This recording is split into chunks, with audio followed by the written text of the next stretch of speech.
The large airport was a world of its own, a busy hive of noise and movement.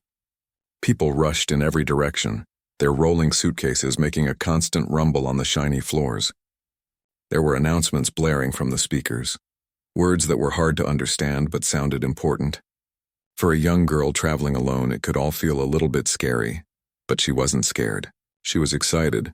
She was a 17-year-old girl, and she stood near the big windows watching the giant airplanes. Some were being connected to the gate by tunnels, while others were being pushed back by small, powerful trucks, slowly turning towards the runway. She held a camera in her hands, a serious one that looked professional. It was her most prized possession, a gift from her father for getting into a very good university.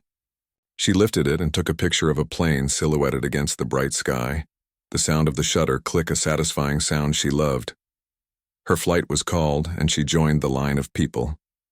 She found her seat, a window seat in the more comfortable part of the plane. She stored her backpack carefully in the overhead bin and settled in. The seat felt good. She looked out the small, thick window at the ground crew working below like tiny, busy ants. She put on her headphones, and the world outside became a silent movie. The gentle hum of the plane's systems and her own music made a quiet bubble around her. Across the aisle from her, a woman was also getting settled. The woman was probably in her 50s with a sharp look in her eyes. She glanced around the cabin, her gaze quickly moving over the other passengers before it landed on the girl. She watched as the girl smiled to herself while looking at the pictures on her camera. The woman's eyes narrowed just a little. She straightened her jacket and placed her handbag very precisely on her lap. Soon the flight attendants began their walk down the aisle, checking that seatbelts were fastened and bags were stored safely. The lead flight attendant was a man who carried himself with a lot of authority. His uniform was perfectly pressed, not a crease out of place. His smile was there, but it didn't quite reach his eyes. It was a practiced, professional smile. He moved with a stiff sort of confidence, as if he was the captain of this part of the ship. His name was Mark, and he had been doing this job for a long time. He knew the routines backwards and forwards. As he did his safety demonstration at the front of the cabin, his voice was clear and loud. He scanned the faces of the passengers. Most were listening politely, while some were already looking at their phones. His eyes then fell on the girl by the window. She had her headphones on and was looking outside, a faint smile on her face as she watched the ground crew. He made a quick, silent judgment. She seemed distracted, not paying attention to the important safety information he was giving. He mentally noted her face. The plane began to move, slowly pushing back from the gate. The girl felt a little thrill in her stomach. She loved this moment, the feeling of the plane starting its journey, the world beginning to move past the window. She took one last photo of the terminal building as it started to slide away. The woman across the aisle, Pamela, watched the girl take the picture. She shifted in her seat, feeling a small stir of unease. Why was she taking so many pictures? It seemed unnecessary. She glanced at the flight attendant, Mark, hoping to catch his eye, but he was already seated for takeoff. The plane's engines roared to life, and they began speeding down the runway. The force pushed everyone gently back into their seats. The girl watched the ground fall away, the cars and houses shrinking into tiny toys. She felt that magical feeling of leaving the earth behind. She was on her way, a whole weekend with her grandmother ahead of her. She thought about the stories her grandmother would tell, the good food she would cook, and the peaceful quiet of her house. It was a happy thought. Everything inside the cabin was calm. The seatbelt sign was still on, glowing brightly. The gentle hum of the flight was a peaceful sound. For the girl, it was the start of an adventure. For the flight attendant, Mark, it was another routine flight. And for the woman across the aisle, Pamela, it was a flight she was already watching very, very closely. She kept looking at the girl, her eyes lingering on the expensive camera. A small seed of suspicion had been planted, and it was starting to grow. The girl, completely unaware of the watchful eyes upon her, simply scrolled through the photos she had taken, her heart light with the excitement of the journey. The plane climbed higher, piercing through a layer of fluffy white clouds, and everything seemed perfect. But on a plane, you're in a small metal tube high in the sky, and sometimes small things can grow into very big problems very, very quickly. A soft chime echoed through the cabin, and the bright seatbelt sign above everyone's heads finally clicked off. It was like a universal signal that it was okay to move, A wave of small movements and sounds swept through the plane. People unbuckled their seatbelts with a snap, stood up to stretch their legs, and opened the overhead bins with a thud. The quiet hum of the flight was now mixed with the low murmur of conversation starting up. The young girl felt a sense of relief. She had been sitting for a while and wanted to get a book from her bag in the overhead bin. It was a thick novel she was excited to start reading. She unbuckled her own belt, stood up, and reached for the latch on the bin just above her seat. The plane hit a tiny patch of bumpy air, a common thing when flying. It was just a little jiggle, but it was enough to make her lose her balance for a split second. She stumbled slightly, and her elbow accidentally brushed against the armrest of the woman sitting across the aisle.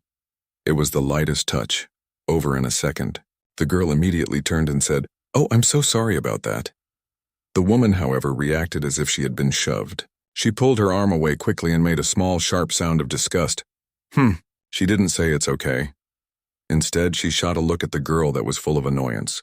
Then she immediately looked toward the front of the plane where the flight attendants were starting their preparations. Her eyes searched for the lead flight attendant, the one who seemed to be in charge. When she saw him, she gave a small, meaningful tilt of her head towards the girl, her eyebrows raised as if to say, "Are you seeing this?" The lead flight attendant, Mark, was indeed watching. He had just finished speaking with another passenger, and his eyes were scanning the cabin, looking for any sign of disorder. He saw the girl standing, and he saw the woman's pointed look. He took it as a signal. He walked over, his steps measured and firm. "Miss," he said, his voice flat and lacking any warmth, "you need to remain seated unless it is absolutely necessary. It's for your own safety." He stood very close to her, using his height and position to show his authority. The girl felt a flush of embarrassment creep up her neck. She was just trying to get her book. She felt all the eyes around her starting to look in her direction. I was just getting my book to read," she explained, her voice a little softer now. "I'm sorry, the plane shook." "The rules are for everyone's safety," he repeated as if he hadn't even heard her explanation. His tone suggested she was a child who needed to be told what to do. He waited, staring at her, until she slowly sat back down in her seat without her book. He gave a single sharp nod and walked away. The girl felt a knot form in her stomach. The happy, excited feeling from before was gone, replaced by confusion and a little bit of shame. She looked out the window, trying to calm down. The world below was a beautiful patchwork of green and brown fields, but she couldn't really enjoy it. She decided to do something that always made her feel better. She picked up her camera. She wasn't going to stand up again. She just wanted to take a few pictures of the amazing cloud formations outside her window. They looked like giant pillows of cotton candy. She lifted the camera, focused, and took 2 or 3 pictures. The quiet click of the shutter was a comforting sound. But from across the aisle, the woman was watching her every move. She saw the girl lift the camera and point it, not directly out the window, but at a slight angle. In the woman's mind, this was suspicious. She leaned out into the aisle and waved her hand to get Mark's attention. He was passing by with a stack of napkins. He leaned down. "Yes, ma'am? Is everything all right?" The woman lowered her voice to a dramatic whisper, though it was still loud enough for the people in the nearby seats to hear. "That girl," she said, nodding her head subtly towards the window seat. "She's taking pictures again. But she's not just taking pictures of the clouds. She's pointing that thing towards the front of the plane, towards the cockpit door. It's making me very, very nervous. I don't feel safe." Mark's expression tightened. He looked at the girl, who was now just looking at the photos she had taken, a completely innocent activity. But he trusted the worried report from the woman, a paying passenger. He didn't stop to think that maybe the woman was overreacting. He didn't consider that the angle from her seat might be misleading. He just saw a young person who had already been difficult once, now engaged in more suspicious activity. He walked over to her seat, his shadow falling over her. "Miss," he said, his voice even colder than before, "I need you to delete those photos immediately." The girl looked up, startled. "What? Why?" "You were photographing a restricted area of the aircraft." "It is a security violation," he stated as if it were a fact. "I wasn't," she protested, her voice rising with genuine shock. "I was taking pictures of the clouds, look." She turned her camera screen to show him the beautiful, fluffy white clouds that filled the frame. There was nothing else in the picture. "I don't need to look," he said, refusing to even glance at the screen. "I am telling you to delete them, and I will need to hold on to that camera for the rest of the flight." Now the girl felt a surge of anger mixing with her confusion. This was so unfair. This camera was a special gift from her father. It was expensive, and it held all her precious photos. "No," she said, her voice firm now. "I won't delete them, and you can't have my camera." "I haven't done anything wrong." The other passengers were watching intently. You could have heard a pin drop in their section of the plane. The quiet murmur of conversations had completely stopped. Mark's face grew red. He was not used to being challenged like this, especially not by a young person. He felt his authority was being questioned in front of everyone. "Young lady, I am the authority on this flight. You will do as I say." Tears of frustration were now stinging the back of the girl's eyes. She felt trapped and humiliated. She looked around at the faces of the other passengers, searching for a friendly look, for someone who might see how ridiculous this was. But most people just looked away, not wanting to get involved. The feeling of being singled out, of being treated like a criminal for no reason, became too much. Her heart was pounding in her chest. She looked directly at the flight attendant, her voice trembling but clear. "You're only doing this.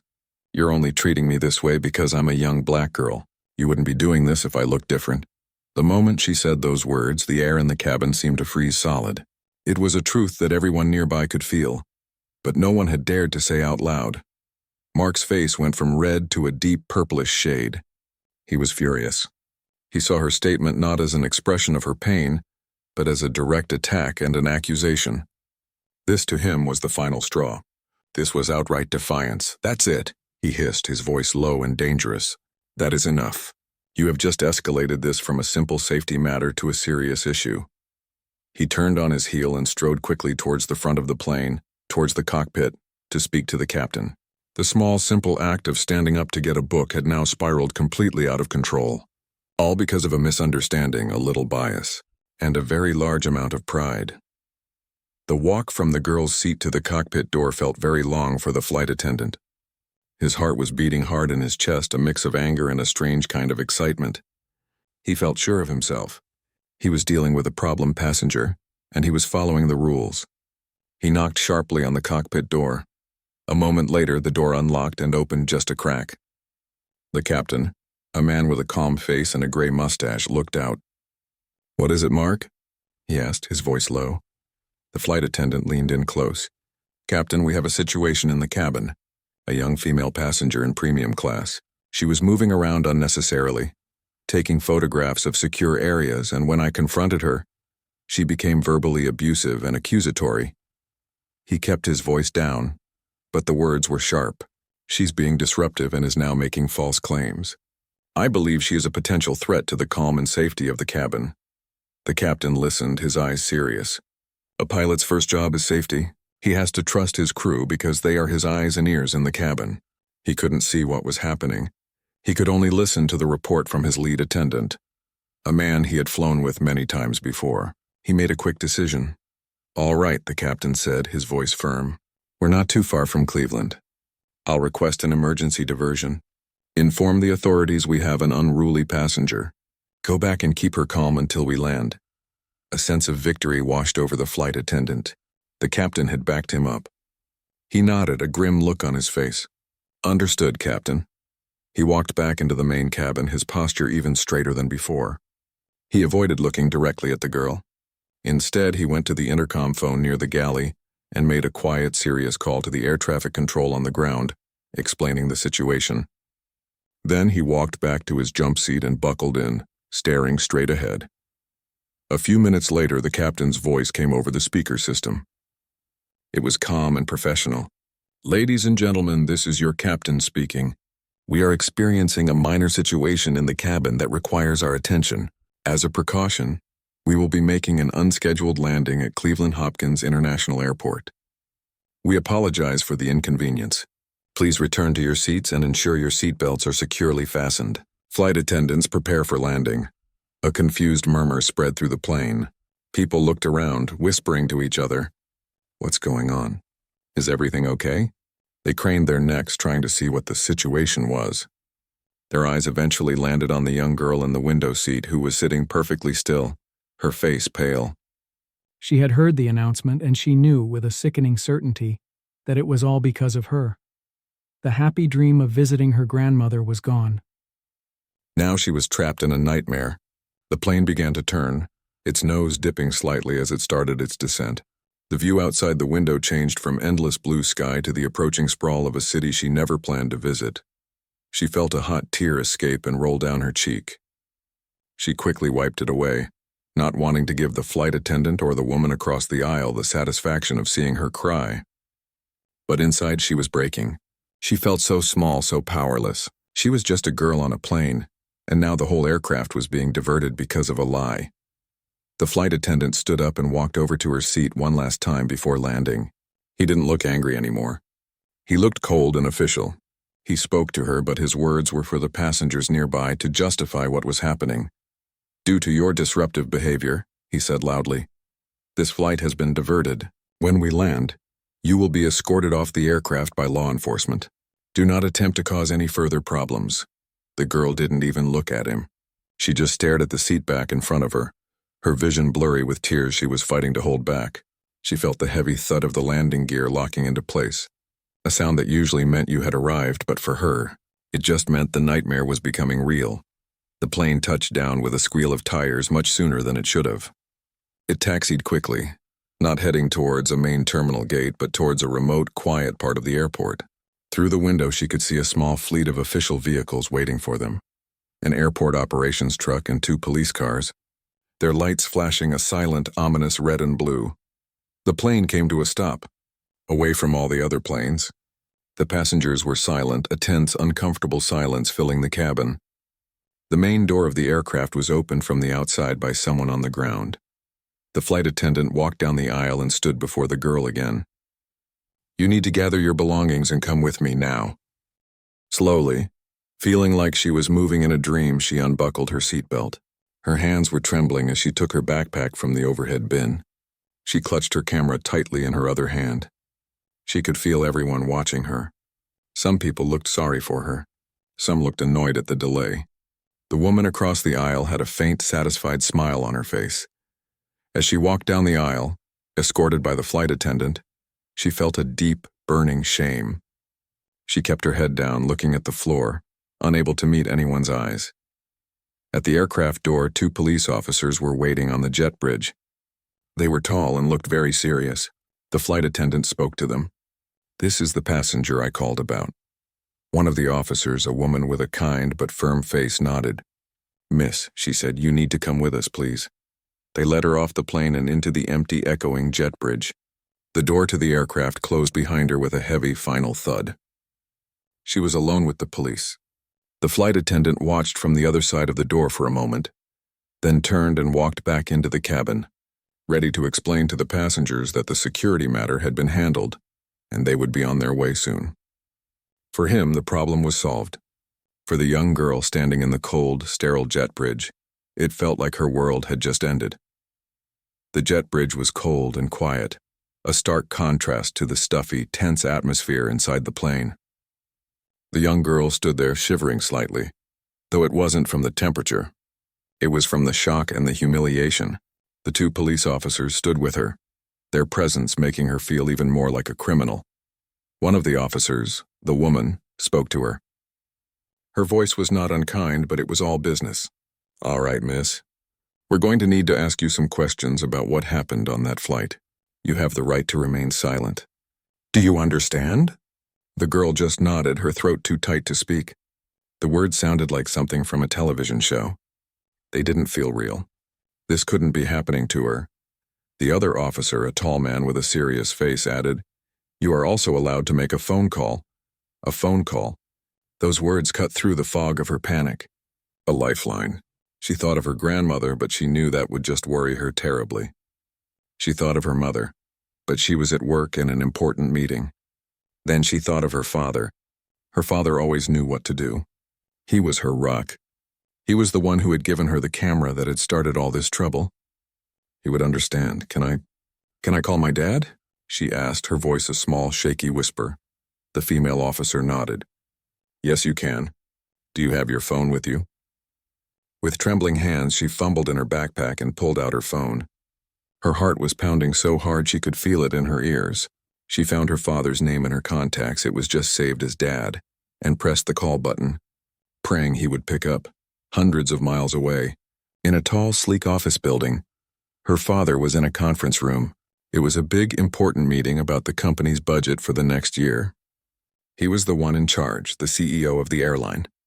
He was sitting at the head of a large, polished table listening to a presentation when he felt his personal phone vibrate in his pocket. He usually ignored calls during these meetings, but something made him check. He saw his daughter's name and picture light up the screen. A little smile touched his lips. She was probably calling from the airport in Chicago, excited that she had landed. He held up a finger to the person speaking. "Please excuse me for one moment, everyone. It's my daughter." He stood up and walked to the large window overlooking the city. "Hey, sweetheart," he said, his voice warm and cheerful. "Did you land safely? Is Grandma there?" What he heard on the other end was not the happy, excited voice he expected. It was the sound of his daughter trying to breathe, followed by choked, gasping sobs. "Daddy," was all she could get out. His entire body went stiff. The smile vanished from his face instantly. The sounds of the city below seemed to fade away. "Baby, what's wrong?" "What happened? Are you hurt?" His voice was low and urgent, filled with a father's instant fear. Between sobs, the story tumbled out in broken pieces. "The plane? We didn't land in Chicago. We're in Cleveland.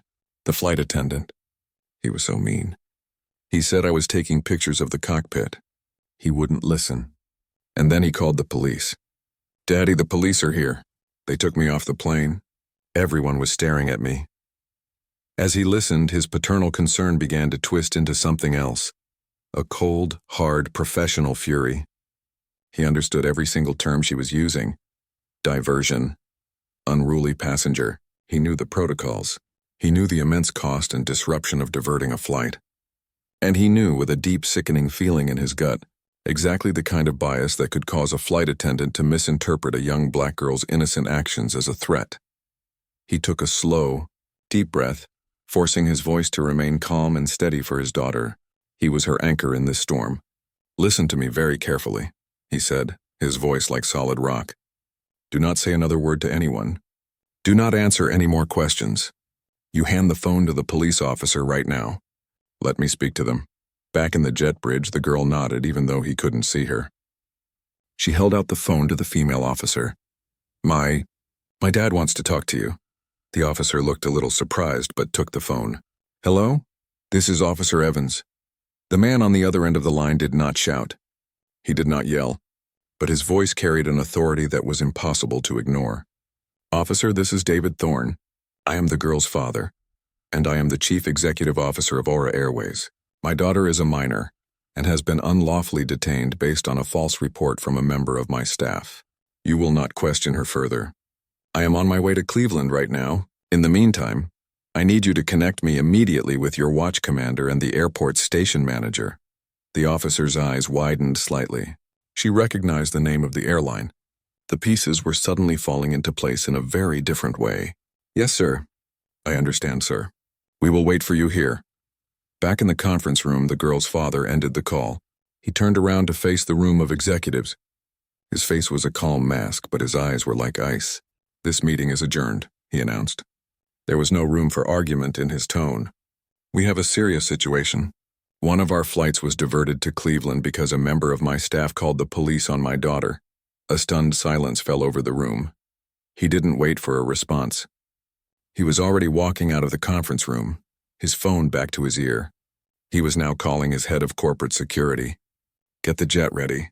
We are flying to Cleveland now. Then I need you to get me the Cleveland Airport Chief of Police and the Aura Airways station manager on the phone. We have a plane on the ground with a passenger who should never have been removed."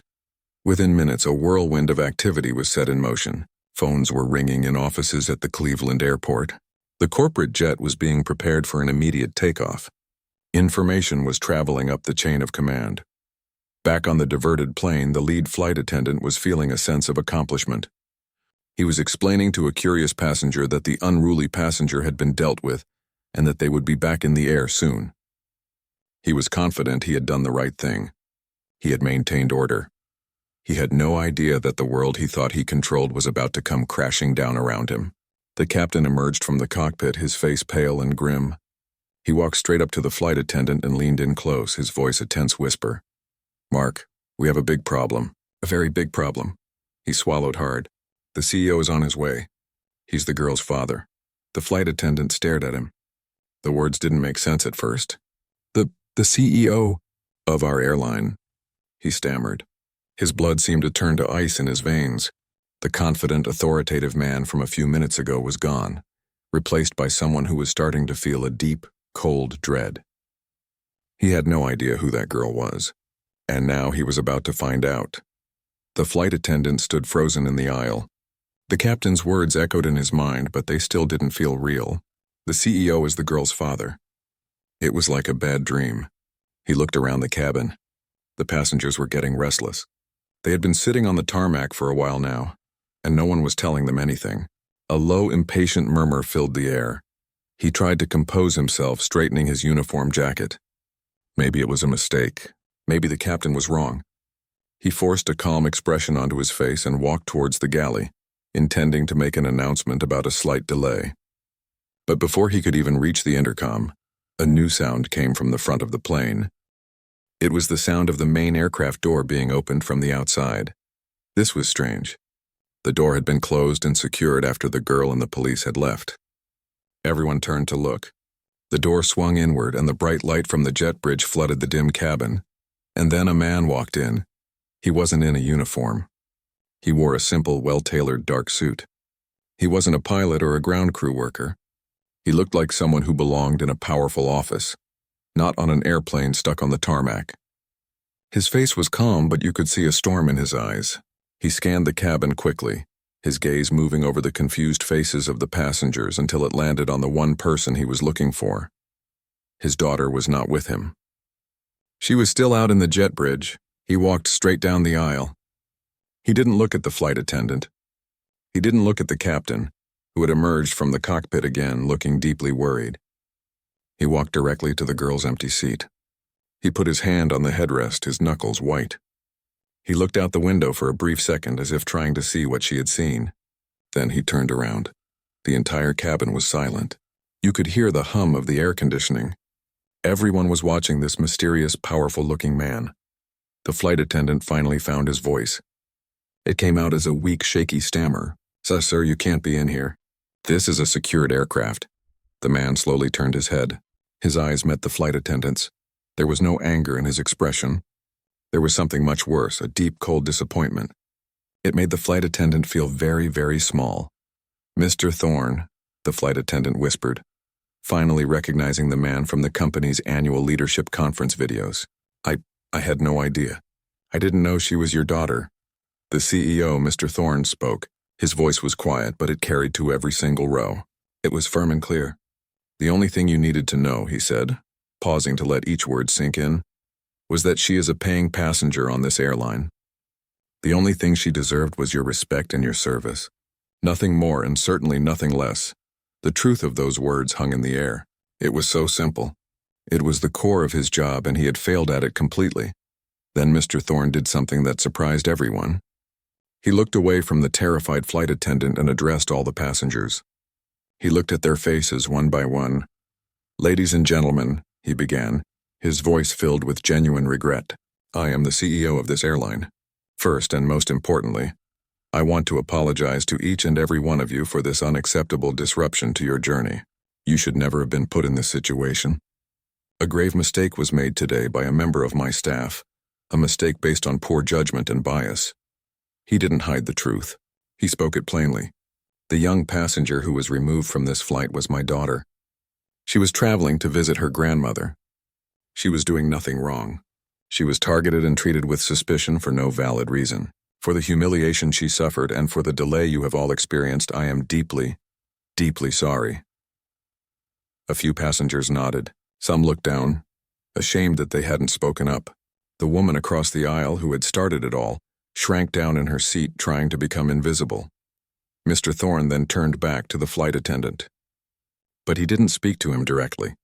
He looked at the station manager, who had just hurried onto the plane, looking frantic. This flight attendant is relieved of his duties. Effective immediately, Mr. Thorne stated, his tone leaving no room for discussion. It was a simple, final statement. Please have his union representative meet us in your office. We have a great deal to discuss. He then walked back up the aisle towards the door.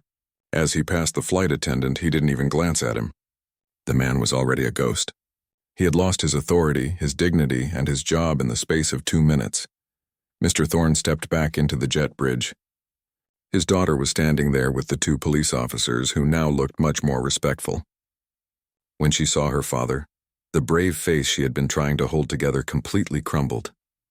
She ran to him, burying her face in his chest, her shoulders shaking with relief. He held her tightly, one hand cradling the back of her head. "It's over, baby," he whispered. "I'm here. It's all over." He looked at the officers and the station manager.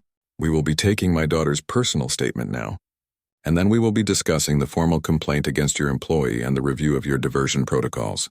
He led his daughter away, his arm firmly around her shoulders, protecting her from the stares and the nightmare she had just endured. As they walked down the jet bridge, the plane full of passengers behind them remained utterly silent. Back in the cabin, the flight attendant still hadn't moved. He stood in the aisle, frozen in the exact same spot. The weight of what he had done pressed down on him like a physical force. He had been so sure of his own authority, so quick to judge. He thought he was handling a problem, but he was the problem. The other flight attendants moved around him, avoiding his eyes, starting the process of preparing the plane to finally continue its journey to Chicago. He was no longer a part of it. He was just a man in a uniform, standing alone, finally understanding the real cost of prejudice and a prideful heart.